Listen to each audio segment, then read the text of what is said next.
السلام عليكم ورحمة الله وبركاته. صباح الخير أو مساء الخير، تحياتي لكم جميعا. أهلا وسهلا بكم في حكايات سحر عمارة. نبدأ حكايتنا بالصلاة والسلام على سيدنا محمد. قصة النهاردة عن واحدة بتقول، بجد قصة النهاردة فيها كمية بجاحة مش عارفة هتتجاب ازاي، جيل ما يعلم به إلا ربنا. قصة النهاردة عن واحدة بتقول، أنا عندي بنت عندها 19 سنة ونص. بنتي انا بطبق الهدوم بتاعتها في الدولاب وبروق الدولاب، لقيت الدولاب متنعكش جدا ولقيت هدوم مرمية على الكرسي. هنا انتوا عارفين اوض البنات بتبقى عاملة ازاي، فقلت اما اقوم اوضبها واوضب لها هدومها بالمرة في الدولاب. انا وبروق الدولاب، فالجاكيت كنت بسيق الاوضه، فشايله السجاده، الجاكيت وقع في الارض، الجاكيت اسود. رحت بنفضه كده، لقيت ورقه وقعت منه. بفتح الورقه وبقراها، لقيت ورقه جواز عرفي ومكتوبه باسم بنتي. صدمت، ما بقيتش عارفه اعمل ايه، ما بقيتش عارفه اتحرك من مكاني، اتسمرت في مكاني.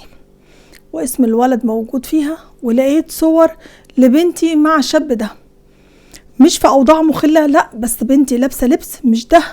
ايه اللي هي لابساه ده؟ اللبس ده بتلبسه في بيتنا عندنا احنا، شورتات بديهات، ما عندهاش حد يقعد عندنا غير، يعني ما فيش حد يتكشف عليه. اخوها الكبير متجوز وانا وباباها بس، ما فيش حد تاني.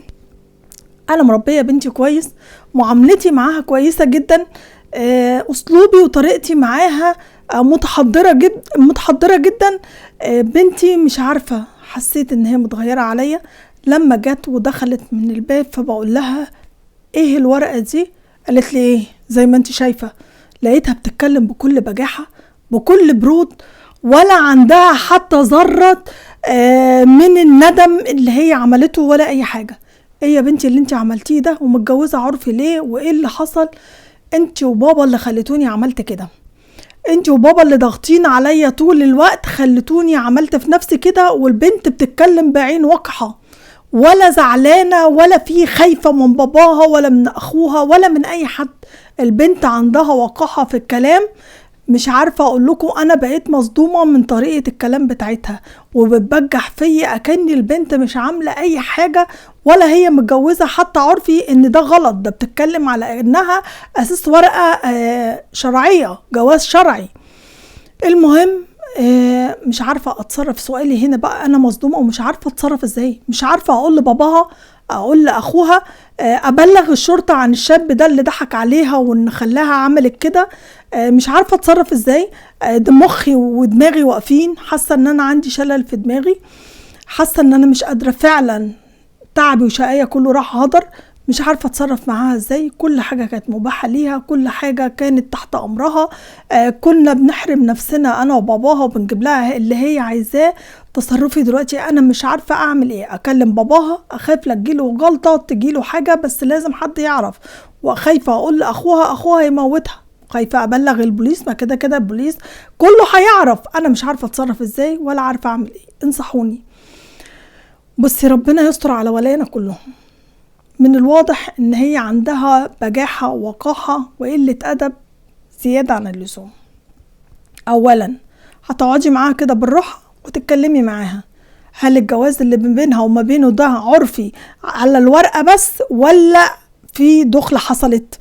ولا لو قالت لك بس على الورق بس ومفيش حاجة حصلت ما بينهم، هتاخدي بنتك لأقرب دكتور وتكشفي عليها وتشوفي إذا كانت صادقة ولا لأ. لو لقيتي إن بنتك في دخلة، لازم هتقولي لباباهم، ما فيش مفر. هتكلمي باباها وتقولي له بهدوء، وحصل 1 2 3 ولازم نتصرف.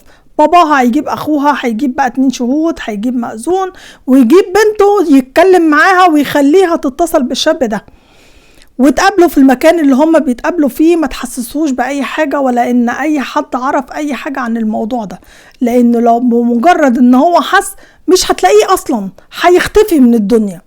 فعشان تضمني حق بنتك، لازم الموضوع ده يبقى سر. وبنتك ام عين وقحة دي لازم تاخد الموضوع بجدية، لازم تخاف، لازم تعرف ان دي سمعتها وسمعتكم وشرف بنت، يعني شرف عيلة بحالها، سمعة عيلة بحالها. لازم تبقى عندها تتكلمي معاها بالراحة، مش لازم انفعال دلوقتي، مش لازم ضرب دلوقتي، مش لازم اهانة دلوقتي، واللي زي دي وعينيها وقحة ما بيفرقش معاها الكلام ده. لازم تجيب الشاب ويكون متحضر المأذون و2 شهود ويكتب الكتاب، ويكتب في يعني اقرار ان هو هيطلقها بعد كتب الكتاب، وان هو واخدها بكر، وان هي كانت بنت بنوت، عشان بعد كده اللي يخليه يعمل كده ما يبقاش فيه تلاعب في اي حاجة تانية. كتبته كتب الكتاب، هتروحي متصلة باهله وجايبه اهله وحكي لهم على اللي حصل 1 2 3. لو امكن وعرف يكتب شبكه ومهر لبنتك اهلا وسهلا، ما عرفش مش هندقق على الحاجات دي، احنا عايزين نستر بنتنا ونكتب الكتاب ويبقى معانا ورق رسمي ان احنا جوزنا بنتنا شرعي. هتكتبي وهتعرفي اهله بالراحه على طريقه اهله او كلامهم، بناء عن كلامهم هتقدري تتصرفي ان الجوازه هتفضل ماشيه ولا الجوازه هيطلق على طول. المهم لازم تسكتيهم لحد ما تعملي حفله صغيره عندك في البيت كده، تلمي كم حد من قرايبك كده ومعارفك، تعرفيهم ان بنتك اتجوزت. مش لازم فرح، مش لازم فستان، هي تتحمل نتيجه اخطائها وتتحمل كل حاجة على الساكت، بس الناس المفروض تعرف عشان يبان ان هي اتجوزت. بعد كده بقى لقيتي ان اهله تمام وان الدنيا تمام، مفيش حاجة دمار ولا في حاجة ممكن تحصل فضايح، وعايز يتجوز ويقعد عند اهله ببنتك، اهلا وسهلا، وهي عايزة تكمل معاه اهلا وسهلا تكمل معاه. لقيتي الدنيا متكعبله ومش هينفع ان هم يكملوا مع بعض، اهم حاجه مسكتي ورقه بنتك في ايدك ان هي كانت متجوزه قبل كده، وخليها تنفصل عنه بهدوء وكل واحد يروح لحاله، ولا هتاخدي منه مهر ولا هتاخدي منه شبكه ولا اي حاجه، عشان تستري بنتك ومحدش يعرف. ومش لازم حد يعرف نهائيا غير انت وباباها على الاقل واخوها او ال2 شهود اللي كانوا معاه ان بنتك كانت متجوزة عرفي. نهائيا الموضوع ده مش لازم حد يعرف عنه حاجة عشان خاطر سمعتها وسمعتكم انتوا كمان. دي بنت لازم تتعرض بقى على دكتور نفساني، لان هي عندها وقاحة وبجاحة ممكن تعمل الموضوع ده بدل المرة 2 و3. غير كده كمان بنتك لو بتروح المدرسة او بتتعلم بتنزل لازم رجلك على رجلها في الراحة والجاية، عشان هي عندها الموضوع ده ممكن تعمله مرة تانية طالما هي بتتكلم بثقة وقلب جامد كده، يعني ما بتخافش من حد او متدلعة زيادة عن اللزوم. لازم يبقى في حزم وشد. لازم لو هي بقى في مدرسة ممكن تذاكر بقى وكمل تعليمها منازل، ممكن تعملي زي ما قلتلك تنزلي وتروحي رجلك على رجلها. غير كده بنتك دي ما تتسابش لوحدها، ولازم الشد عليها شوية، ولازم عايزة ايد من حديد تمسك يعني عليها. البنت لازم يتشد عليها شوية كمان. السايب في السايب بيبوظ العيال نهائيا. وانت بتقولي انا يعني تعتبر بطريقة كلامك في القصة ان انت كنت برضو مش حازمة قوي معاها في التعامل، او ان انت كنت سايبة الحبل زيادة عن اللزوم، عشان كده هي تمردت عليك وعلى باباها.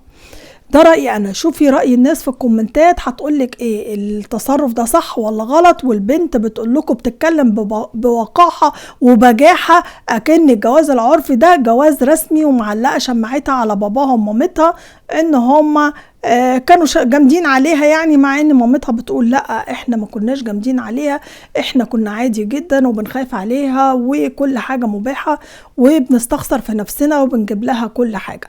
هل التصرف ده صح ولا غلط؟ هل البنت عايزة شد زيادة عن اللزوم؟ هل البنت بقى تكمل معاه ولا تسيبه ولا تعمل ايه؟ دي بقى تقولوا لها انتوا بقى رأيكم في الكومنتات، تعمل ايه معاها وتتصرف ازاي، تقول لباباها ولا تبلغ البوليس ولا تعمل زي ما انا قلت. ده رأيي انا. شوفي رأي الناس في الكومنتات وهتقولك ايه. لايك وشير للفيديو واحلى تعليق على القصة من عندكم. سلام عليكم.